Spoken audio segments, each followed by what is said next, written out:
What's up, guys? I'm back for another Monday, and you know what that means. I'm going to be reading the next chapter of I Can't Help Falling in Love with You by Dipper Pines. I'm sick, so I'm sorry if my voice is bad and it sounds gross.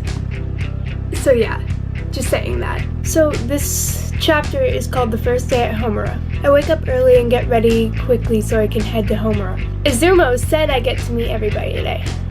The day I joined, I just met Rikyo, Bando, and Shuhei. I'm sorry, I don't know how to say that. Shohei? Shohei. Okay. I grab my favorite color coat and second favorite color scarf and walk out the house and lock the door. Time skip to Homura. Swirly, swirly. I walk up the steps and open the door to the bar and walk inside. I close the door and sigh heavily, feeling the warmth of the bar. Hello, Trina, Tadara says, smiling. Would you like something to eat? He asks. I shake my head. I'm fine, thank you, I say. He just nods his head and goes back into the kitchen. I sit on a bar stool and start talking to Izumo. Soon I hear yelling outside. Izumo sighs. They're here, he says, and puts down the glass he was cleaning, walking around the counter and opening the bar door. Get in here now, he said. Yes, Mr. Kusanagi, I hear two voices say. Izumo steps inside so two people can walk in. One of them has dark blue hair and blue eyes framed behind dark glasses with pale skin. He was also fairly tall. Next came a shorter boy with orange hair and amber eyes. I could see he had a beanie on him. So, where's the new guy at? The shorter of the two asked. Izumo smacks him on the back of the head and points to me. The new member is right there. I wave and smile at both boys as they stare at me. It's a girl? They both say, earning another smack on the head from Izumo. Yes, and if you got a problem, talk to Mikoto about it. And with that, Izumo goes back to cleaning his glass. I soon learned both of their names, the tall brunette as Fushimi, and the shorter orange-haired boy as Yata. So you're really a member of Homura? Fushimi asks. I nod and show them my insignia. I see Yata just sitting there blushing like crazy. Are you okay? I ask, putting my hand on his forehead, checking if he has a fever. He shakes his head vigorously. No, I'm fine, he says. I sit up straight and shrug it off. Izumo leans down and says, Misaki over there is scared of girls, he says in a teasing tone. I am not, Yata yells, and don't call me that! Then everyone else starts to tease Yata. Does he have a crush on the new girl? Rikyo teases. Now Chihuahua won't die a virgin, Eric says, snickering. Yata's aura started to flare up. Shut the hell up, he yelled. Who's yelling? Everyone froze. It was Mikoto. No one answers, making him sigh. He walks to the couch and sits down. Anna comes and sits next to me on a bar stool. I haven't really talked to her yet. She was such a beautiful child, though. Hello, Anna, I say, smiling. Hello, she says quietly. I decide to leave it at that. Time skip. Squiggle, squiggle. Everyone in the bar was talking and laughing. I was laughing at something Tata said when I saw Anna out of the corner of my eye. She was sitting alone at a coloring table. I get up and pull up a chair next to her. Do you mind if I sit here? I ask, and she shakes her head. I look at the picture Anna is coloring, and to be honest, it looked amazing. Wow, that's amazing, Anna, I say, her eyes widen and she looks at me. Really? She says, and I nod. Really? Do you have any more? I ask, and she nods. She stands up from the table and walks to Taja, telling him something. He nods and gets a small folder from the shelf, handing it to her. Anna runs back to me and hands me the folder. I open it to see beautiful pictures and drawings.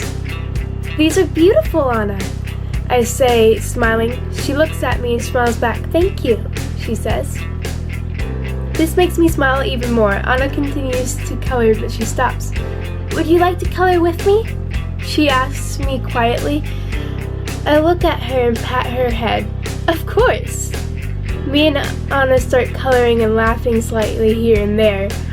I can feel someone looking at me. I turn to see Yata staring at me. He blushes a dark red and turns around, not facing me, and I giggle. Oi, what are you laughing at? He asks harshly. Nothing, I say in a sing-song tone. When Yata turns back around, I see he has a skateboard. Hey, Yata. What? He looks at me and I wave him over. I point to the skateboard he was carrying me. Can you teach me? I ask quietly. He stares at me in shock. Me? He says, pointing to himself. I laugh. Yes, you. I say. He blushes and nods. Sure. Great. When can we start? I ask. He rubs the back of his neck sheepishly. I'm free Saturday, he says, and I smile. That sounds perfect, I say. Yata still seems nervous around me. Hey, Yata, I say, and he looks at me. Can you do any tricks? I ask. He smiles wide. He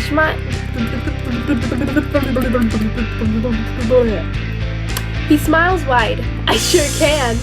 Then he starts talking about all the tricks he can do, and I giggle and listen to him. I'm glad he's not nervous anymore, but he is kind of cute like that. My eyes widen. Did I just say he was cute? Time skip again. Squiggle, squiggle, squiggle. Soon it gets dark and Anna and I are on the couch looking out the window. Do you think it'll snow? Anna asks. Just roll with me here.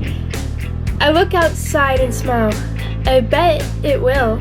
And now that I think about it, I haven't went sledding in a long time, I say. I've never been in the snow before, Anna says. Well, I can take you if you want, I say, petting her head, and she nods happily. I would like that, she says in her quiet voice. Then I see a small snowflake. Anna, look, I say and point to the tiny snowflakes coming down slowly. Anna smiles. It's snowing, she says, so everyone in the bar looks out the window. Everyone laughs at Anna's excitement. I then see Anna yawning. She lays down on one side of Mikoto, who is already asleep. I yawn as well. I think I'll be going, guys, I say and turn to walk towards the door. I'm suddenly grabbed by my wrists and pulled on the couch. I look up and see it's Mikoto with his eyes still closed. It's too cold. You're staying here, he says quietly. I was about to say something, but I yawned again. Okay, I sigh. I can feel Mikoto stroking my hair, making me sleepy, and the warmth of the bar wasn't helping. Good night, Trina, I hear Anna say. I smile slightly. Good night, Anna and Mikoto, I say, and the last thing I hear is Mikoto before I drift off. Good night, Trina. We're glad you're part of our family. Let me freak out for a second because that was so cute. I love this fanfiction so much, you don't even know. So I hope you liked the video. Make sure to give a big thumbs up. Subscribe because there will be the next chapter next week. And I might give you like an extra like reading before next week because I love this so much. Like this is my life. Bye. Love you.